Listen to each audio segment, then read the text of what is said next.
9/11 was an inside job. If you don't know that, you've got a lot of explaining to do, Lucy. So, Larry Silverstein was on videotape multiple times talking about how he told the firefighters to pull it, take down World Trade Building 7. We're talking about Building 7. It wasn't hit by any planes or anything. I remember getting a call from the fire department commander telling me that they were not sure they were going to be able to contain the fire. I said, we've had such terrible loss of life. Maybe the smartest thing to do is pull it. And they made that decision to pull, and then we watched the building collapse.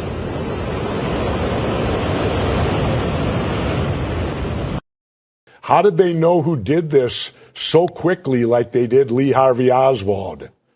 How quick they knew Lee Harvey Oswald killed Kennedy. Because the people who did it were identified and we knew who they were. Well, then why couldn't we have stopped them beforehand if they were identified and we knew who they were? It was a failure of intelligence. Everyone's accepted that. No, it wasn't. We knew before with Condoleezza Rice's memo on August 6th when it stated right in the memo, bin Laden to steal planes and run them into buildings. And more stuff is coming out now also, how much the Bush administration ignored the intelligence. It was almost like they ignored it because they wanted it to happen. Oh, come off it, Jesse. No, not come off it. Wait a minute. No. Every war fought starts with a false flag operation. You can't, in all seriousness, sit there and try and make out anybody. Okay, let me ask you this, Piers. Wait a minute.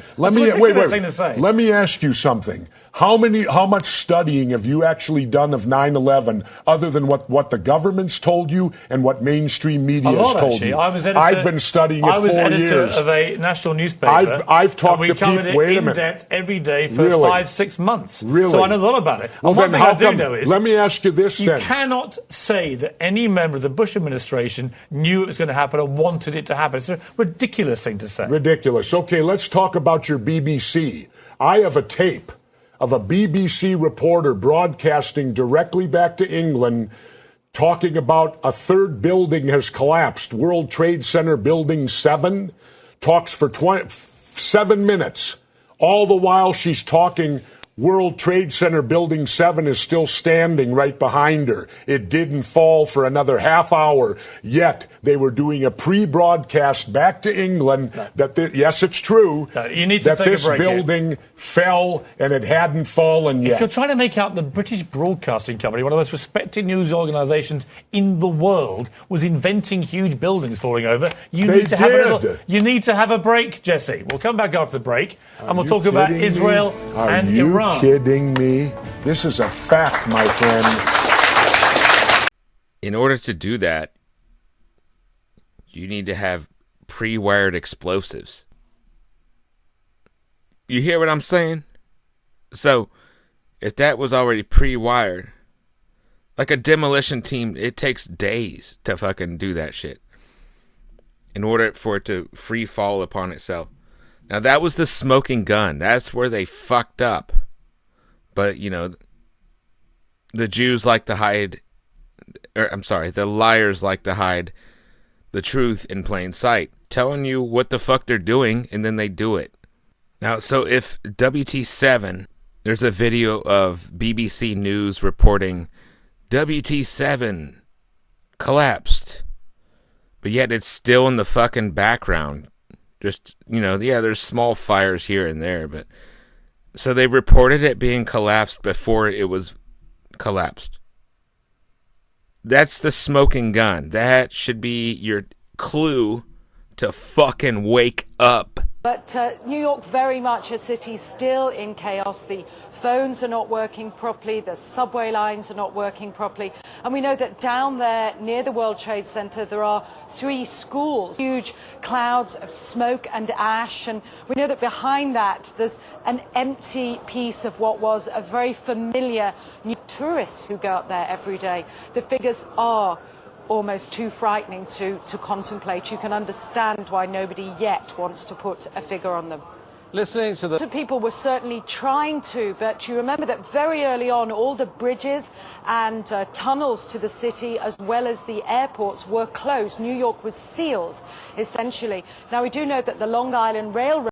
9/11 was an inside job. It was predetermined, and it was insurance fraud, and nobody's doing shit about it. The NSIT... Everybody's fucking protecting each other's necks out there, and it's bullshit. We went to war over some false flag event, and we blamed some kids with rocks in the middle of the desert. Oh, it's Afghanistan, and then it's Pakistan, and it's Iran, and no, it's bullshit. It's a lie in order to get over there and steal their fucking oil. Right, George Bush? The reason the U.S. is so Right, interested in W? toppling Saddam is control of the oil that Iraq is sitting on. What about people who say you're only interested in the Middle East for oil? What? Huh? Oil? Who said something about oil, bitch? You cooking?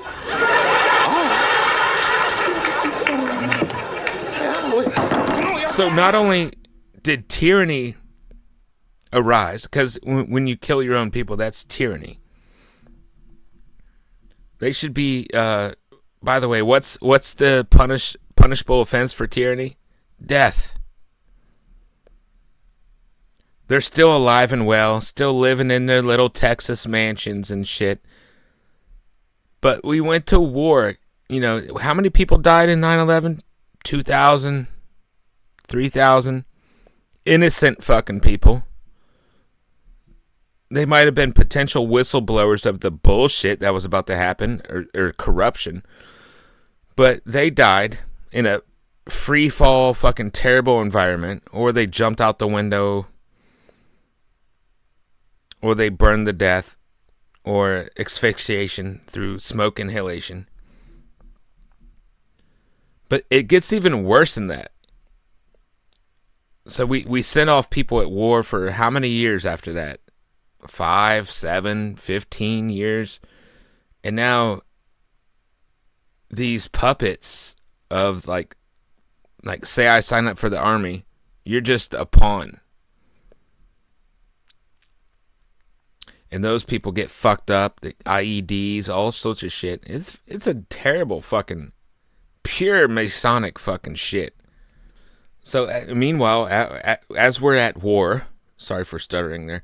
As we're at war, what does George W. Bush pass? The Patriot Act. So now, get on a plane. Now they have to touch your junk.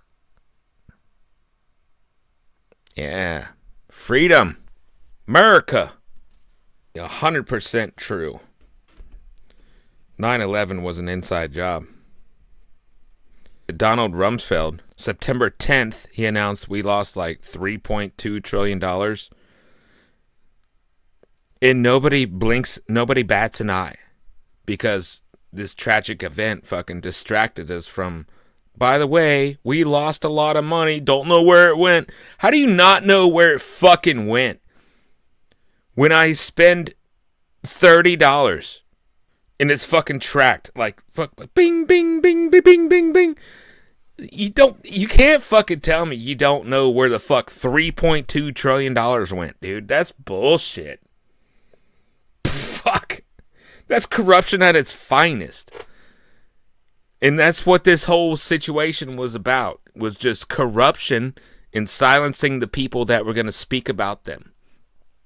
So if I come up missing and shit,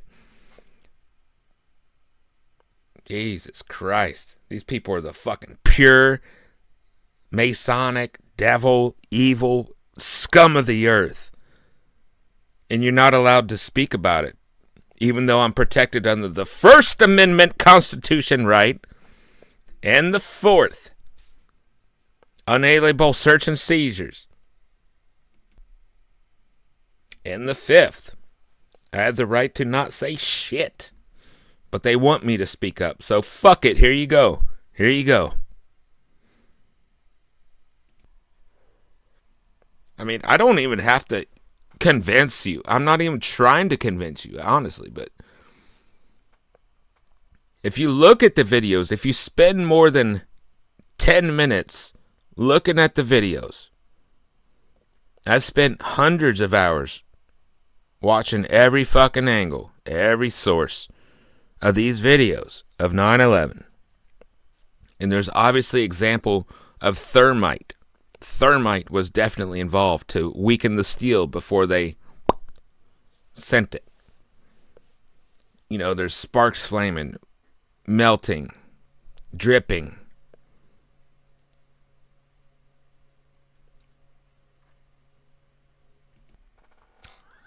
A lot of the videos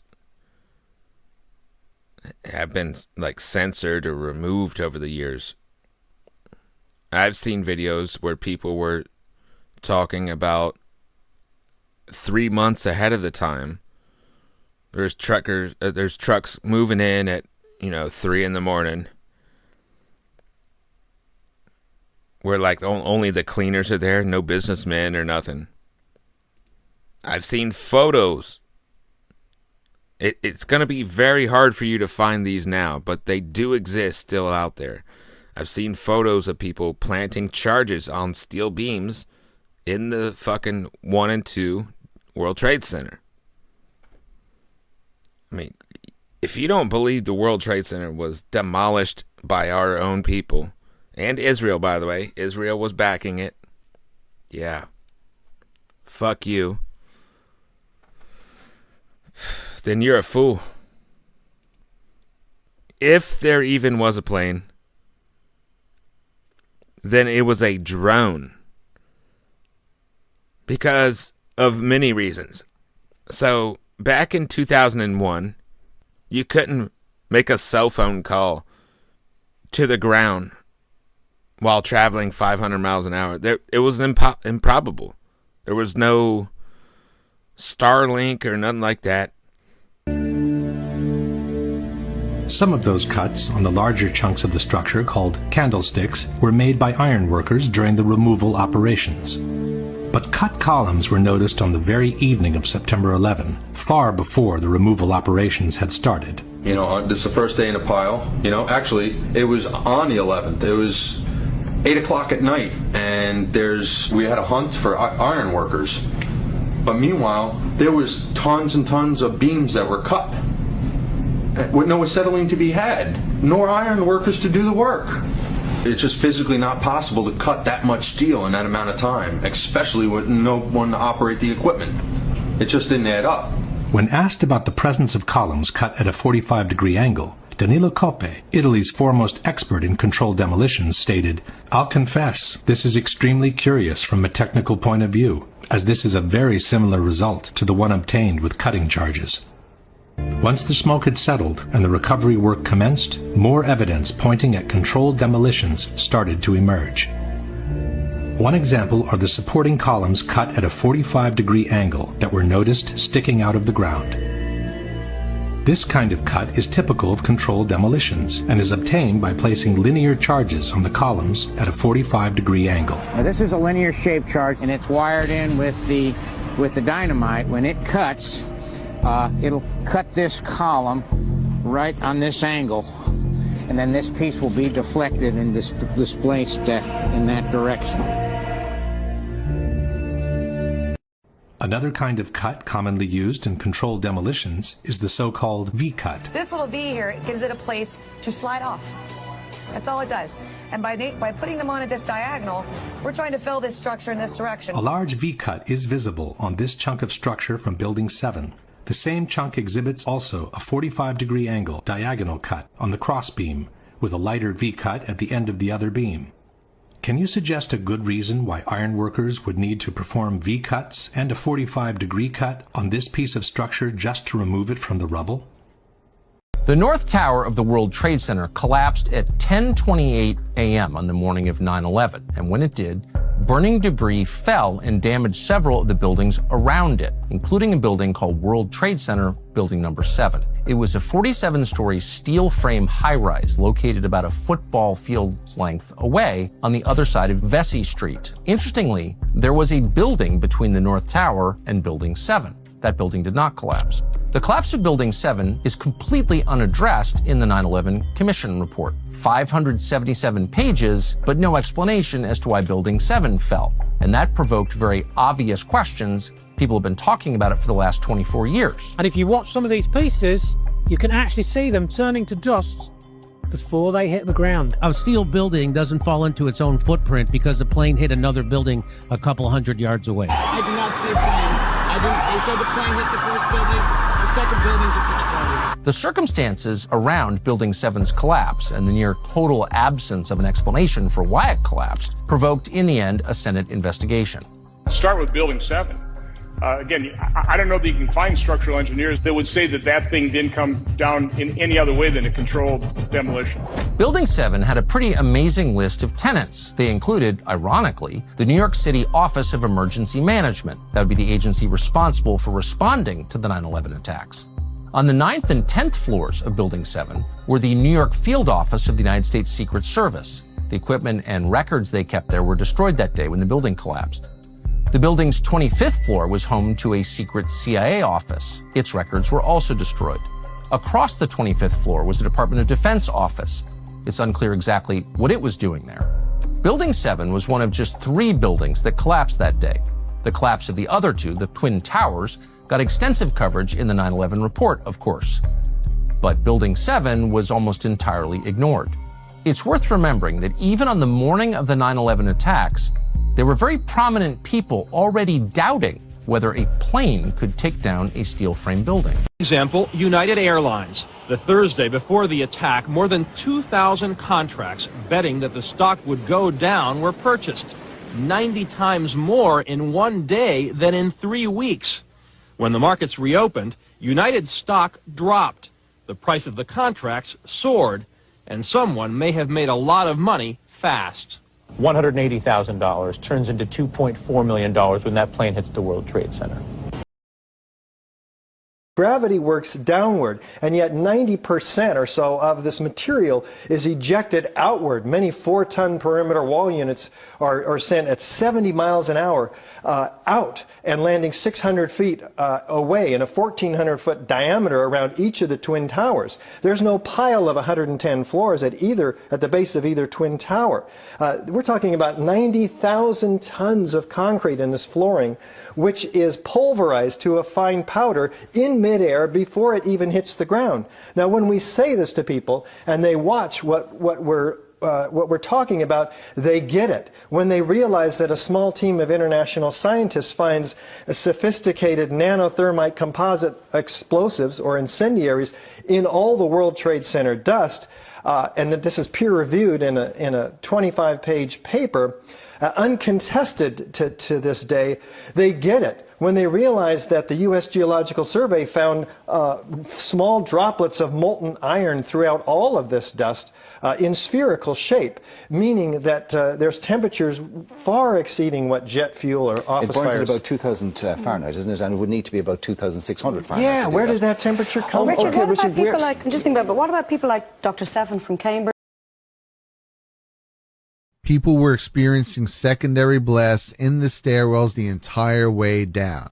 And this is, of course, exactly where these blasts would be occurring in a controlled demolition, in the core of the building. And as you can see here, the stairwells were also in the core. In addition to all these, there were also reports of many preliminary explosions going off from while the buildings were still standing. Then somebody said that they saw an airliner go into one of those towers. Then, I don't know, an hour later than that, we had that big explosion from much, much lower. I don't know what on earth caused that. There was an internal explosion in the building, maybe like 10, 15 minutes later. The first explosion, and there was a second explosion in the same building. There were 2 explosions. Okay. Yeah, I was over there. I heard 2 explosions. Did a plane hit that? Plane. I heard 2 explosions. 2 separate ones. I heard 2 explosions, however. There was a first explosion that was louder, and then a second explosion. Firefighters brought a lady to us that was covered in smoke, and we heard an explosion, turned around, commandeered an ambulance, and we left the scene very quickly. Then there was some secondary explosions. Just about ready to go outside when we heard a secondary explosion. Doctors treating the injured here say most of the 100 patients treated so far are suffering not just smoke inhalation and eye damage, but fractures. Many of them have told the doctors that they were responding to the attack on the South Tower when they were suddenly trapped by the second explosion in the North Tower. And many of the fractures they're suffering come not from fallen debris, but from the concussive force of the explosion, which slammed them against walls, knocked them to the ground, or slammed them up against their own ambulance. It was actually on the 78th floor of the second tower, and was evacuating the tower and experienced all these explosions. But then when we got down to about 3, we heard like another explosion. I don't know what that was. It just went ba-boom. It was like a bomb went off, and it was like holy hell coming down them stairs. And then when we finally got to the bottom, they were coming out on a mezzanine level there, and another explosion came right from it, just everyone flying. And about an hour later after that, there was a huge explosion at the base of the South Tower. That's the One World Trade Center, and part of the building collapsed. We've heard reports of secondary explosions after the aircraft impacted, whether in fact there wasn't something else at the base of the towers that in fact were the coup de grace to bring them to the ground. We stuck on the stairs for a while. We finally got down to the lobby. Then we get to the lobby, it was this big explosion. There were numerous secondary explosions taking place in that building. There were continuous explosions. We made it all the way downstairs, and then when we were just about to come out of the building, there was another blast, and all the lights went out, and this is what happened. The Hezarkhani footage has come to be known as Ghost Plane, and for good reason. The plane appears to pass through steel columns and the steel and concrete floors like a ghost. It doesn't twist, bend, slow down, break, or explode. The buildings turn to dust before they even reach the ground. You can actually see this happening. You can watch any of the videos from the news channels. They all show the same thing. About 43,600 windows, 600,000 square feet of glass, 200,000 tons of structural steel, 5 million square feet of gypsum, 6 acres of marble, and 425,000 cubic yards of concrete, turned in good part into a cloud. Discharges from an RF weapon that uses intersecting energy beams called scalars. In doing so, you can create, for example, either an electromagnetic explosion at a distance, or you can create an electromagnetic implosion at a distance, the extraction of energy from a distant point. This would look like a cold explosion, so to speak. So I'm just going to read to you a bit from Dr. Judy Wood's affidavit in opposition to defendant SAIC. The destructive process clearly seen involves pulverization on a nearly instantaneous basis, not a collapse of steel upon steel. SAIC is complicit with the NIST report in calling this a collapse. This is fraud. They know better. SAIC must be compelled to address the issues, provide documents on, and submit to depositions about the cleanup procedure evident since the beginning. From day one, the cleanup process has been consistent with the cleanup of the use of directed energy weapons. And the defendants in that case were companies that were manufacturers and developers of energy weapons. Right. And they also had a contract with the U.S. government to know everything about any weapon of mass destruction that exists or is being developed anywhere. So not only would they know what weapon it was, but whose weapon it was. And they were going to be put under oath if that case went forward. That's the closest we can get to it. You'd get down below and you'd see molten steel running down the channel rails. Like you're in a foundry. And like lava. Like lava. Underground, it was still so hot that molten metal dripped down the sides of a wall. And the cleanup was very difficult in the beginning. Steel was coming out red in certain areas from the first couple of weeks. This fused element of steel, molten steel, and they pulled out the big block of concrete, and there was like a little river of steel outflowing. So in my opinion, out of a lot of research, I think the World Trade Centers were either hit with a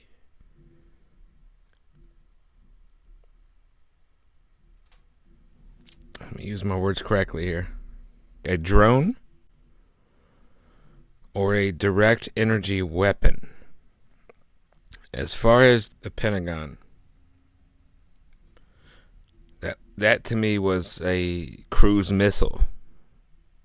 And there's a reason they don't release that video. There's multiple videos. They confiscated all of them, all of the gas stations across the street and everything. But that was definitely a cruise missile on the Pentagon. But the World Trade Center was either CGI or drones.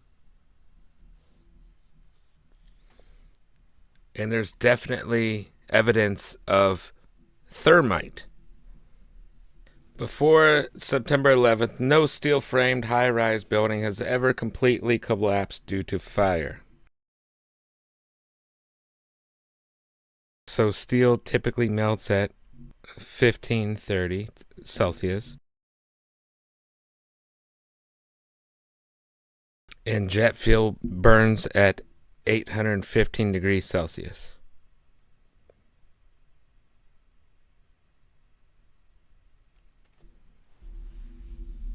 Now, I'm not calling you a jackass, but does that make any sense to you?